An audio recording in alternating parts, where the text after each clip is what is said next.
नमस्कार दोस्तों, मैं आपका दोस्त आशीष पुंडीर आपके अपने चैनल ESR इंग्लिश पे आपका स्वागत करता हूँ। आज हम नेक्स्ट स्टोरी पढ़ेंगे। बहुत ही शॉर्ट स्टोरी है। हम दिन में 1 से 2 स्टोरी आप डेली डालेंगे, ठीक है।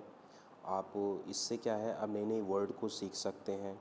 हम सेंटेंस कोई भी सेंटेंस है कि वो किस तरीके से बना है उसके बारे में हम सीख सकते हैं। आप यकीन मानिए कि ये इंग्लिश सीखने का एक बेस्ट तरीका है, तो आप इसमें अंत तक बने रहिए। बहुत ही इंटरेस्टिंग स्टोरी है। देखिए, the Stag and the lion. देखिए, स्टैग जो होता है, एक वर्ड होता है स्टैग, इसका मतलब होता है ये बारहसिंगा को बोलते हैं। बारहसिंगा। जो बारहसिंगा होता है ना, बारहसिंगा किसे बोलते हैं, लॉयन किसे बोलते हैं, शेर को बोलते हैं। देखिए, जो बारहसिंगा होता है ये हिरन की तरह ही होता है, लेकिन इसके ना 12 सींग होते हैं। देखिए, ये बारहसिंगा है, ये आप देख रहे हैं। इसमें ना सींग जो होते हैं ना, ऐसे पेड़ की तरह इसके सींग होते हैं, जैसे पेड़ हो, है ना। और इसमें 12 सींग होते हैं, ये बारहसिंगा बोलते हैं इसलिए से, है ना। तो इसमें क्या है, देखिए स्टोरी। वन डे, एक दिन, इसका मतलब वन डे एक दिन, अ लॉयन, लॉयन मतलब शेर, सा माने होता है देखना। सा जो है, देखिए सी की सेकंड फॉर्म होती है, सा आ स्टैग। देखिए, अ लॉयन सा स्टैग, ये कौन सा सेंटेंस बना है, तो ये पास्ट इंडेफिनिट बना हुआ है ना। वन डे एक दिन लॉयन ने स्टैग देखा, एंड स्टार्टेड, और शुरू कर दी, है ना। Started running after him. देखिए, स्टार्टेड का मतलब होता है शुरू करना, रनिंग मतलब होता है दौड़ना, आफ्टर का मतलब होता है, आफ्टर हिम का मतलब उसके पीछे, है ना। एक दिन एक शेर ने बारहसिंगा देखा और उसके पीछे दौड़ना शुरू कर दिया। The stag ran the stag ran for his life to quite some distance. तो जो स्टैग था, स्टैग बोलते हैं बारहसिंगा जो था, वो अपने जीवन के लिए दौड़ा। रन फॉर का मतलब होता है दौड़ना, हिज लाइफ अपने जीवन के लिए, अपने जीवन को बचाने के लिए दौड़ा, टू क्वाइट सम डिस्टेंस। देखिए, क्वाइट का मतलब होता है बिल्कुल या कुछ, है ना। तो क्वाइट सम डिस्टेंस का मतलब होता है कुछ दूरी तक दौड़ा। वाइल रनिंग, वाइल का मतलब रन, वाइल रनिंग। देखिए, वाइल के बाद यदि कोई वर्ब यूज़ होती है तो हम उसमें आईएनजी का यूज़ करते हैं। और वाइल रनिंग का मतलब होता है जब वह दौड़ रहा था, कोई काम कंटिन्यू होता है, तब हम वाइल के बाद आईएनजी लगाते हैं वर्ब में। तो वाइल रनिंग का मतलब जब वो दौड़ रहा था।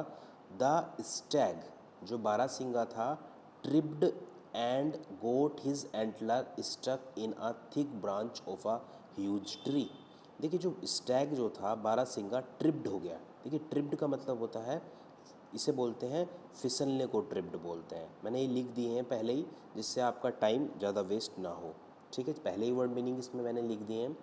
तो स्टैग जो था बारहसिंगा, ट्रिप्ड फिसल गया, एंड गोट हिज एंटलर्स। देखिए, एंटलर्स बोलते हैं सींग को, जो उसके 12 सींग होते हैं ना, उनको सींग को हम एंटलर्स बोलते हैं, ठीक है। और उसके जो एंटलर्स थे, स्टक बोलते हैं फंसने को। क्या बोलते हैं, फंसना, ठीक है। तो स्टक फंस गए, इन आ थिक, थिक बोलते हैं मोटी को, थिक ब्रांच, मोटी मतलब मोटी ब्रांच जो होती है शाखा में, ऑफ आ ह्यूज ट्री, है ना। तो वे एक बड़े पेड़ की शाखा में, उसके जो सींग थे वो फंस गए, क्योंकि वो फिसल गया और फिसल कर उसके सींग जो थे वो उसमें फंस गए। ही ट्राइड हार्ड, उसने बहुत कोशिश की। ट्राई हार्ड का मतलब होता है उसने बहुत कोशिश की, बट लेकिन could not free himself. Could not free himself का मतलब है कि सका, है ना। कुड नॉट जब भी आता है तो इसका मतलब होता है सका, लेकिन वो अपने आप को स्वतंत्र, मतलब अपने आप को स्वतंत्र नहीं कर सका। ही वॉज ट्रैप्ड, वो फंस गया था। देखिए, एक वर्ड होती है ट्रिप्ड, इसका मतलब तो होता है फिसलना, ट्रिप्ड। और एक वर्ड होता है ट्रैप, ट्रैप माने होता है फंसना, जाल में फंसना, या मतलब फंस जाना कहीं पे, है ना, उसको बोलते हैं ट्रैप्ड। ही वॉज ट्रैप्ड, वो फंस चुका था, है ना, वो फंस गया था, है ना।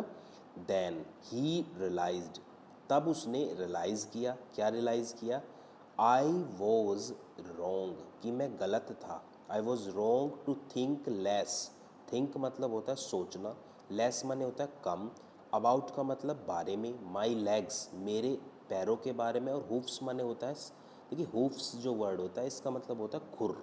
क्या बोलते हैं इसको, खुर, ठीक है। आपने देखा हो जो जानवरों के खुर होते हैं ना, जो पैर होते हैं, ये जो पैर आप देख रहे हो, ये वाले, ये देख रहे हो, ये जो चीज़ें खुर होते हैं, है ना। तो खुर जो होते हैं ना उनको हम हूफ्स बोलते हैं, हूफ, है ना।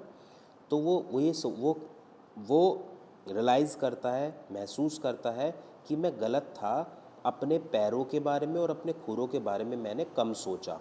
विच जो हेल्प्ड मतलब सहायता कर सकते थे मी मिस मेरी टू रन फास्ट, जो मेरी सहायता कर सकते थे तेज दौड़ने में। सही बात है।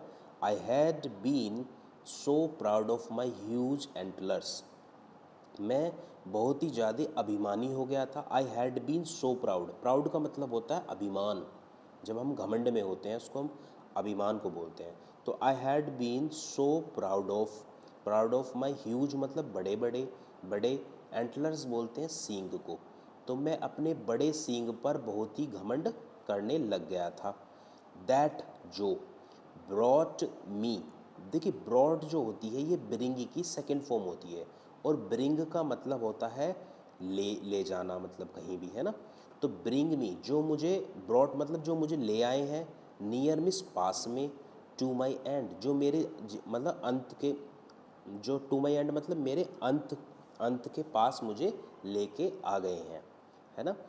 तो इससे मोरल क्या मिलता है, इससे मोरल मिलता है हमें, मतलब मोरल बोलते हैं हमें एक सीख क्या मिलती है। देखिए क्या सीख मिलती है हमें इससे, वी मिस हमें, शुड नेवर का मतलब हमें कभी भी नहीं करना चाहिए। बी मिस, है ना। देखिए शुड के साथ हमेशा फर्स्ट फॉर्म लगती है तो इसलिए यहाँ पे इन्होंने बी लगाया है, और नेवर का मतलब होता है कभी नहीं।